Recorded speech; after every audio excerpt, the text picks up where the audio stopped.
Dictionary.com defines waste as, and I quote, to consume, spend, or employ uselessly or without adequate return, to use to no avail or profit, to squander. Waste is everywhere. How many times have we seen people waste time, opportunities, energy, or money? And it seems to be the wise or unwise use of money that generates the most discussion. Is it wise to spend thousands of dollars on an engagement ring? $100,000 on a car? Hundreds of thousands of dollars on a house? Millions of dollars on a painting? When is an expenditure a wise investment? And when is it a waste? Listen in today as Vicki Hitzges, Kent Edwards, and Nathan Norman listen and learn from a surprising discussion that Jesus had with his disciples regarding money and waste. Welcome to CrossTalk, a Christian podcast whose goal is for us to encourage each other to not only increase our knowledge of the Bible, but to take the next step beyond information into transformation. Our goal is to bring the Bible to life, into all our lives. I'm Brian French. Today, Dr. Kent Edwards, Vicki Hitzges, and Nathan Norman continue their discussion through the Gospel of Mark. And if you have a Bible handy, turn to Mark chapter 14, verses 1 to 11, as we join their discussion. Vicki, Nathan, I'd like to ask you what may be the easiest question you've ever been asked on one of our podcasts. Okay. Ready for an easy one? Sure. Yeah. Would you like more money? Yeah. It's a trap. Yeah, of course. Of course. I think everyone does. And I suspect the people who say they don't, they may have a problem with lying, frankly. But sometimes people struggle with money issues because they waste so much of it. Yes. I mean, what is waste and when is it a wise investment? I mean, obviously there's different opinions, but at least one of my pet peeves is when I realized how much Americans spend on their pets. Uh-oh. Now, we've had dogs in our family. You're traipsing into dangerous territory here. People love their pets based on these numbers here, Ken. $110 billion spent just in the U.S. on pets this year. This Wow. year. This year. Wow. This year. Whoa. So, I mean, I gotta just say that's a lot of money on pets. And what I find even more fascinating is that 11% of Americans, I don't know which 11, but 11% spend as much on their pet food as their own personal groceries. Wow. No. Wow. I can't even. I have two cats. One I love. The other one loves my kids, so he stays. but like, I just buy the biggest thing of food, and that's good for a month. You know, that's all they get. So maybe it's not pets, but what other ways have you seen people, in your opinion, seems to have been a waste of their money? Oh, I off the top of my head, I can tell you. I met a guy who just made, like when I was a little kid, I used to think really rich people had a room when they opened the door, the stacks of money would just fall out. That's the way I picture his house now. And he had so much money that he painted a ceiling with gold. He didn't paint it gold. He painted the ceiling gold. Oh, my Isn't word. that just unbelievable? Yeah. I don't even know how you'd paint gold. Do you use a roller? Do you? Wow. I don't know, but that makes me wonder now, who do you get to paint it? Because you'd have to watch them the whole time. Yeah. Yeah, really. Hey, you got some on your smock. You leave your clothes, man. Yeah. I remember there was a report sometime when I was living in Southern California that this bakery had I think it was $100 donut, and it was made with edible gold. That just seems, I'm going to go halvesies with you here, right? We're going to eat half a donut. That seems very wasteful to me. I feel like if you spend like more than $100,000 on a car, you should probably be living in it. Yes.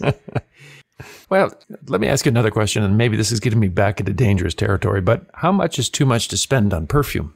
Vicki, you're more of an expert in this than I am. But I'm not. I I haven't bought perfume in a long time. And my favorite fragrance, I hate to even say it out loud. I buy it in a special place in Dallas off market. And so it's not terribly expensive. I don't even want to tell you because either you'll disagree with me or you'll think, wow, that must be horrible. $750, no more. Well, I will say in our family, we have spent a lot less on perfume in recent years, largely because, you're not allowed to wear perfume in offices and other places because people are allergic. But that's not true in all places in the world, and it's certainly not true through history. In fact, it's interesting, the issue of the cost of perfume comes up in this week's passage that we're going to be looking at.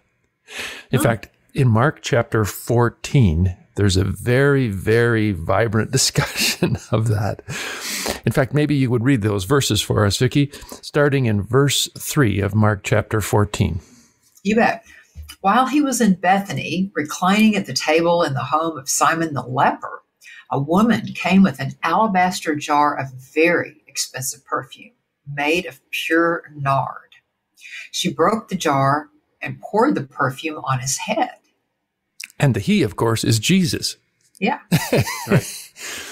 So Poor Simon the leper, right? He's been healed by Jesus, but I still have that name. Are you kidding me? Yeah. Forever. We're still talking about him that way.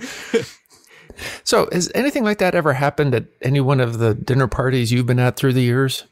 No, and that, I've heard this story before, of course, but that's kind of a weird thing to do. I mean, even if it's a wonderful thing to do, it's a weird thing to do. Just, hey, Nathan, click, and then right. Yeah, Have some aftershave on your head. Yeah, that is odd. No, this has never happened to me. I've had things spilt on me before, usually by accident, but a few times not. So imagine how this woman's actions when she comes to Jesus and she pours this perfume on his head. Imagine how that would change the dinner conversation. Do you think people went, whoa, look at that? Or not just because it was expensive, but just in the beginning. I mean, do you think she just quietly went up and did it? Or do you think it was a big ceremony thing? Or, and then if it was expensive, it had to have an amazing fragrance. Yeah. But if it was the whole thing, it smelled like a lot, right? Yeah. Like this isn't going to go away as the party goes on, right? Yeah, I'm thinking in my own life, my daughter is very sensitive to smell. I mean, she can smell an orange a mile away. And it's incredible, her sense of smell. And she's like, hey, what did you have to eat? I'm like, okay, I ate like an hour ago, and you should not be able to smell the popcorn still, okay? but she would start freaking out, and she'd be like, oh, it's too strong, and she would make a whole scene. And in some of my family members' houses, they've got carpet under their dinner table, right? So then they'd go, oh no, you're gonna get it all over the carpet, Yeah. So there's gonna be a lot of freaking out and frustration, I think. Yeah. How expensive was this? Well, what's interesting is that, at least in the story, nobody objects to the rest of her actions. Not that they thought it was appropriate, perhaps, but what really got them was that this was a jar of very expensive perfume made of pure nard. That's what got them. In fact, in verse 5, we read that they get upset. Some of the disciples really got upset because they said, quote, it could have been sold for more than a year's wages. Whoa. So you should not have held back about the cost of your perfume, Vicki. It was probably nowhere close to this. Trust me on that. Trust me on that. Well, in fact, it's interesting that the text that says it's year's wages literally says 300 denarii. Okay, so now we have to figure out, what does that mean for us today? In their Gospels, both Matthew and John refer to denarii as a day's wage. The historians who study coins and all this kind of stuff tell us that actually a denarii was the wage for a skilled worker, not just a laborer, but someone who had significant skills to sell. Okay? So what does that look like today? Well, just for comparison's sake, I looked up online and to find out, what did a registered nurse the average registered nurse in America, not just California or one other state, but across the country, what do they make? The national average in America for nurses is $300 per day. And they're worth every penny. They're worth more. Okay. So since the skilled worker in New Testament times worked about 300 days a year, if you take that $300 and you multiply it by 300 days, I don't know how good you guys were in math, but what do you come up with at the end? $90,000. $90,000. Wow. 90 grand. So let me ask you a question, Vicki. Would you pour $90,000 bottle of perfume on a preacher's head? I gotta tell you, I'm stunned there is such a thing as a $90,000 worth of perfume. And no, absolutely not. For all kinds of reasons. I wouldn't think that would be a way to honor somebody. And that's a lot of money. There's better ways to spend your money. Ah, right. So now you're thinking of the conversation that the disciples were having, that this is too much. This is too extravagant, right? It's too extravagant for that. Right. So, I mean, realistically, in the ancient world, people did not invest in stocks and bonds, right? They just did not do that. That was not an option. So they invested in stuff. So they would invest in rugs, for example, fine Persian rugs, and they would see that as a way that they could, their assets would increase. And obviously, I think this woman saw that it was profitable to invest in perfume. I mean, I think this was her retirement fund. I think this is the sum total of her life savings. I mean, this is what she has for her old age. And she comes up and anoints Jesus with it.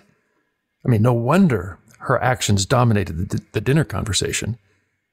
I mean, look at what it says in verse 4 and 5. And just try and imagine what it would like if you were there and witnessed this.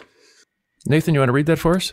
Some of those present were saying indignantly to one another, "Why this waste of perfume? It could have been sold for more than a year's wage and the money given to the poor." And they rebuked her harshly.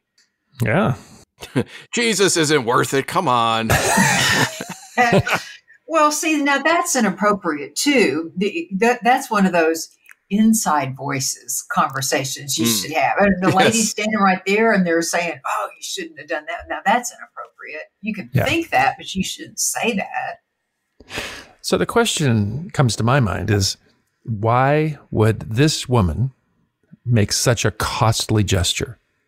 I think it's a sign of love, of respect, and gratitude. This motivation is hinted at in the passage. Nathan, you mentioned this in passing earlier. Who was hosting this party? Simon, the former leper. By which you're saying he wasn't still a leper, right? How do you know he wasn't still a leper? Because no one could meet with him if he was a leper. Right. He was highly contagious. He would have been thrown out of the community. He would have been living on the edges of society, not in the midst of people having a dinner party. So what do you think happened to his leprosy? I bet he was healed. Yeah. Wonder if that's why he invited Jesus as a thank you party to Jesus, right? Imagine the gratitude you'd have if Jesus did that. So yes, there is a lot of gratitude at this party. And let me ask you another question. You remember from our past podcasts, what has Jesus been doing and teaching in the days before this party? Do you remember when he entered Jerusalem? Yeah, he's just saying that he's the Messiah. He's saying that temple in Jerusalem is his father's house, his house, he owns it. He's talking about he's the Son of Man coming in clouds with great power and glory. He's revealing that he is the Son of God. He is the long-awaited Messiah. Right. So what he's saying is, and what he's acknowledging very clearly, is that he is God in the flesh. Right? Yeah. And why is he in Jerusalem? In verse 1, what does the text tell us? What was the reason for him? It says the Passover and the festival of unleavened bread were only 2 days away. What would you do if you realized that you were in the very presence of God? and that the Messiah was eating dinner with you. The one who was prophesied of old to die for your sins, to be the Passover lamb that would take upon the sins of the world so that you could have eternal life. Do you think she realized that? It seemed like the disciples themselves didn't quite grasp that. But I'm wondering, why would a woman give a $90,000 gift to an ordinary person at an ordinary gathering? That makes no sense. What does make sense is that she had an extraordinary understanding of the significance of the man that was in her presence. And because of who he was, she responded with the way that she did. In fact, the text, I think Jesus says that. I don't think she gave a long speech before she poured that perfume on him, but Jesus understood what she understood. In fact, if you wouldn't mind, read for us verses 6 through 9, because there Jesus reveals it all. Cool. It says, "Leave her alone," said Jesus. "Why are you bothering her? Good question. She has done a beautiful thing to me.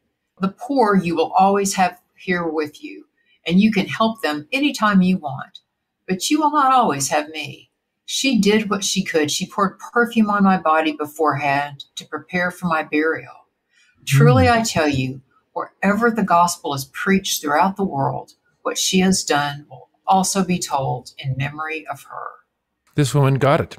She really understood who Jesus really was and what he was about to do for her. That's what Jesus is saying. And she responded by pouring out her future, her life savings, by pouring out her life to him. It really was the only appropriate response, knowing who he was. It also explains why there was such a different reaction from others. Nathan, I'll have you be the voice of one of the bad guys in verses 1 and 2. It's typecasting. What's the context? Totally typecasted. Now, Passover and the festival of unleavened bread were only 2 days away, and the chief priests and the teachers of the law were scheming to arrest Jesus secretly and kill him. But not during the festival, they said, or the people may riot. And then in verse 10? Then Judas Iscariot, one of the 12, went to the chief priests to betray Jesus to them. They were delighted to hear this and promised to give him money, so he watched for an opportunity to hand him over. Boy, this is just a fascinating story for me. It's not long, it's not complicated, but man, it really exposes people's understanding about Jesus. Notice the extreme reactions they have. The woman who understood that Jesus was her God and Savior, she gave him all she had. Judas and the chief priests, they saw Jesus as a fraud and a threat and looked for a way to murder him, literally murder her. The woman pours her perfume on Jesus' head, while Judas runs out the back door, betraying Jesus and looking for a payday. Isn't that something? And he knew him well. Yeah. Well, and you have to imagine, too, in the Gospel of John, John explicitly says that Judas would take some of the money out of the funds that they had. And so you have to imagine, here he is, and he sees $90,000 in his mind being totally wasted, which is crazy. I love the way you worded that, too. Could you imagine spending $90,000 on perfume that you dump over the pastor's head? I mean, I've never heard a sermon that good. Right. And so Judas, he's like, are you kidding me? We could have given this to the poor. I could have built some off the top. There's nothing left for me. This is a waste. A waste for a moment that we'll never see again. So it's fascinating. The teachers of the law, they knew from Scripture who Jesus must be. They saw the prophecies coming fulfilled. Judas lived with them. He certainly knew. But notice the difference between their reaction and this woman's reaction. So extreme. Now, the question is, when I look at this passage, is which reaction will we have? What will you do with Jesus? I mean, I think this is especially significant because as we record this podcast, Christmas is almost upon us. So knowing who Jesus is, do we sing with the angels? Good news of great joy for all people, because today in the town of David, a Savior has been born to you. He is Christ the Lord. Or, remembering the Christmas story, do we respond like King Herod, who sent soldiers to murder him? Do we respond with perfume or looking for a payday? The fact is, there really is no neutrality with the person of Jesus Christ. Of all the people who have ever lived on this planet, no one is more polarizing than Jesus Christ. What bothers me so much is when people patronize him or marginalize him, calling him a good moral example or a fine teacher or a prophet or a philosopher. He was that, but he was so much more than that. He came as God in the flesh. He said, I am the way, the truth, and the life. No one comes to the Father but by me. And everyone has to come to grips with how will they respond. Like Judas or like this woman. It's one way or the other. There's really no in between, is there? A metaphor that comes to mind is a science experiment we did when we were kids. We would take some iron filings, put them on a piece of paper, and then holding the paper up, we would put a magnet underneath. You know, one of those horseshoe magnets, the North and South Poles? And we'd watch to see what would happen. And every time the magnet came close to those iron filings, what would they do? Do you remember ever seeing that? No, but I like the story.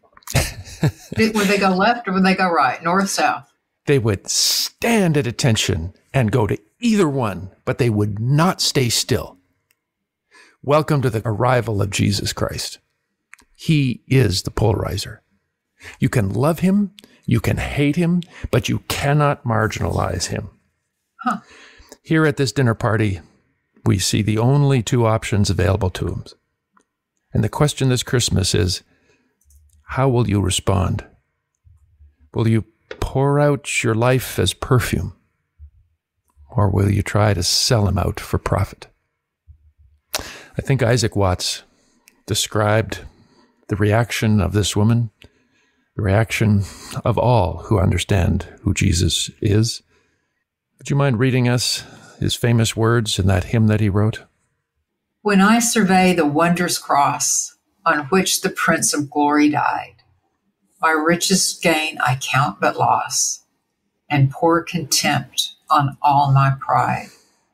Were every realm of nature mine that were a present far too small, love so amazing, so divine, demands my soul, my life, my all. When we know who Jesus is, what else can we do but pour out our life as she poured out her perfume, thanking him for who he is and what he has done? How will you respond to the sacrificial death of Jesus? You'll do one of two things. You'll show your appreciation with a costly display, or you'll show complete disdain. Which do you choose? I trust that today's discussion of God's Word has been helpful and served as an encouragement to not just be hearers of the Word, but doers. Together, let's bring God's Word to life, to our lives this week. The CrossTalk podcast is a production of CrossTalk Global, equipping biblical communicators so every culture hears God's voice. To find out more, or to support the work of this ministry, please visit www.crosstalkglobal.org. You can also support this show by sharing it on your social media and telling your friends. Tune in next Friday as we take a short break from the Gospel of Mark and reflect on the beauty of Christmas. Be sure to join us.